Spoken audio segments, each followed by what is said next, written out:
নমস্কার বন্ধুরা, শিউলি রান্নাঘরে আপনাদের সকলকে স্বাগত। আমি শিউলি। আজ আবার একটি নতুন রেসিপি নিয়ে আপনাদের কাছে চলে এলাম।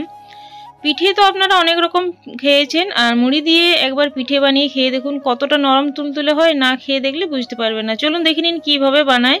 প্রথমে আমি একটা বাটিতে এক বাটি মুড়ি নিয়ে নিয়েছি, আর এই মুড়িটা গুঁড়ো করে নেব। মিক্সির জারের মধ্যে গুঁড়ো করে নেব। তো মুড়িটা দিয়ে নিলাম, আর ভালোভাবে গুঁড়ো করতে হবে যেন পাউডার হয়ে যায় একেবারে। আমি গুঁড়ো করে নিয়েছি, দেখে বোঝা যাচ্ছে যে কত সুন্দর গুঁড়ো হয়েছে। তো এবার আমি একটা ডো বানাবো। তার জন্য প্রথমে আমি কড়াইতে 2 বাটি দুধ নিয়ে নিয়েছি। দুধটা ভালো করে গরম করে নিয়েছি, আর দুধ ফুটে উঠলে তারপর একটু একটু করে মুড়ির গুঁড়োটা দিয়ে নিতে হবে। এটা বানাতে যতটা সহজ, খেতেও দুর্দান্ত লাগে। মুড়ি দিয়েও এত সুন্দর পিঠে হয় আমি আগেও জানতাম না। তো বানিয়ে দেখলাম খুবই ভালো লাগছে, তাই আপনাদের সাথেও শেয়ার করছি। তো পুরোটা একবারে না দিয়ে একটু একটু দিয়ে এভাবে মিশিয়ে নিচ্ছি, তাইলে ভালোভাবে মিশে যাবে আর ডোটা ভালোভাবে বানানো যাবে। একটু সময় লাগবে, নরম থাকবে। যতক্ষণ না পুরোপুরি ডোয়ের মতো হয়ে যাচ্ছে, কড়াই থেকে ছাড়তে শুরু হবে, ততক্ষণ এভাবে মিডিয়াম আঁচে ডোটা বানিয়ে নিতে হবে। অনবরত নাড়তে হবে। একটু একটু ডোয়ের আকার নিতে শুরু করেছে, আর একটু সময় লাগবে। যখন ঠিক এরকমটা হয়ে যাবে, গ্যাস অফ করে দেবেন, আর এটা ঢেকে রেখে দিতে হবে। কিছুক্ষণ ঢেকে রাখতে হবে, কারণ অনেকটা গরম আছে, একটু ঠান্ডা হয়ে যাওয়া পর্যন্ত। তারপর আমি একটা পাত্রের মধ্যে নিয়ে তার মধ্যে 2 চামচ ময়দা দিয়ে নিলাম। আপনারা চাইলে ময়দার বদলে আটাও দিয়ে নিতে পারেন, যেটা আপনাদের পছন্দ। তো ভালোভাবে মেখে নিতে হবে। তো এই সময় একটু হাতে লাগে, মাখার সময় দেখবেন যে হাতে লাগছে, তখন আপনারা কি করবেন, একটু ঘি দিয়ে নেবেন। আর ঘি দিলে তাহলে ডোটা খুব সুন্দর মসৃণভাবে তৈরি হয়ে যাবে। আমি হাফ চামচের মতো ঘি দিয়ে নিলাম, আর এভাবে মেখে নেব এবার। তো এবার মেখে নিলে খুব সুন্দরভাবে দেখুন মাখা যাচ্ছে, আর হাতেও একটু লাগছে না। স্মুথ একটা ডো বানিয়ে নিয়েছি। এবার ছোট ছোট লেচি করে নেব। পিঠে যেরকম লেচি হয়, এবার পিঠে সাইডে যেমন রাখবেন ছোট বড়, সেই মতো লেচিটা করে নিতে হবে। আমি প্রথমে বাটির মতো করে নেবো। এখানে পুরের জন্য আমি নারকেলের পুর নিয়েছি। আপনারা চাইলে পুরটা বানাতে পারেন, আমার আগে বানানো ছিল, আমি সেটা দিয়ে বানিয়ে নিচ্ছি। আর পুর একটু দিয়ে নিলাম। এখানে পুরের পরিমাণটা আপনারা চাইলে আর একটু বেশি দিতে পারেন, তো এরা আপনাদের নিজেদের পছন্দ। এবার ভালোভাবে মুড়ে নিতে হবে। মুড়ে নেওয়ার পর আবারও গোল করে নিতে হবে। গোল করে একটু চ্যাপ্টা করে নেবেন, ঠিক এইরকম।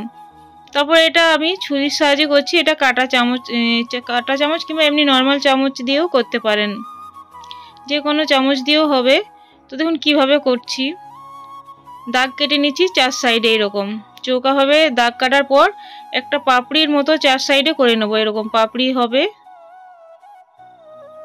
এরকম 4 সাইডে করে নিতে হবে। আর করার পর আমি একটা ওই ছুরিটার সাহায্যে আমি ফুলের মতো দাগ কেটে নিচ্ছি। পাতা যে এরকম থাকে, তো পাতার মতো দাগ কেটে নিচ্ছি।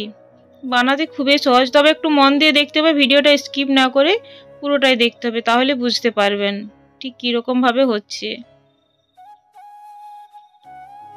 আর আমরা নর্মাল তো চাল গুঁড়োর কিংবা অনেক কিছু সুজির নানা রকমের পিঠে খেয়ে থাকি। তো সেটার থেকে এটা টেস্টটাও আলাদা, খেতেও খুব ভালো লাগে। আমি আরও একটা বানিয়ে দেখিয়ে দিচ্ছি। একটা বানানো হয়ে গিয়েছে।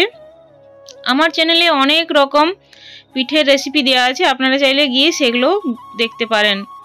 আর এই রেসিপিটা যদি ভালো লাগে তো প্লিজ লাইক, শেয়ার, কমেন্ট করবেন। সাবস্ক্রাইব করে আমার পাশে থাকবেন। পাশে দেওয়া বেলটা প্রেস করে অল করে দেবেন, তাহলে নিত্য নতুন ভিডিও বা রেসিপি সবার আগে আপনাদের কাছে পৌঁছে যাবে।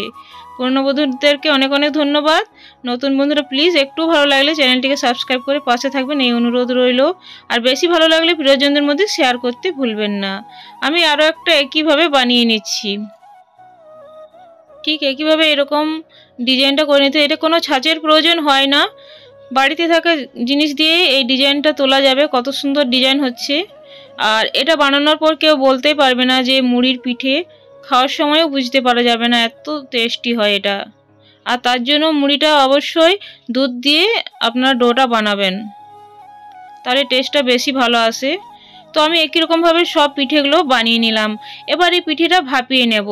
যেহেতু ভাপা পিঠে বানাবো, তো এই পিঠেটা ভাপানোর জন্য আমি একটা রাইস কুকার আগে গরম হতে দিয়েছিলাম। জল আছে নিচে, আর উপরে যেটা আছে পাত্রটা, ছিদ্রযুক্ত পাত্র দিয়ে আমি একটু তেল ব্রাশ করে নিয়েছি, ঘি ব্রাশ করে নিয়েছি, ঘি লাগিয়ে নিয়েছি। তো চাইলে সাদা তেলও দিতে পারেন। এবার ঢেকে মোটামুটি 10 মিনিটের জন্য রেখে দেব। তো 10 মিনিট পর ফিরে আসছি। 10 মিনিট পর ফিরে এলাম। দেখুন কি দারুণ হয়েছে পিঠেগুলো। কালারটা শুধু হালকা একটু চেঞ্জ হয়েছে।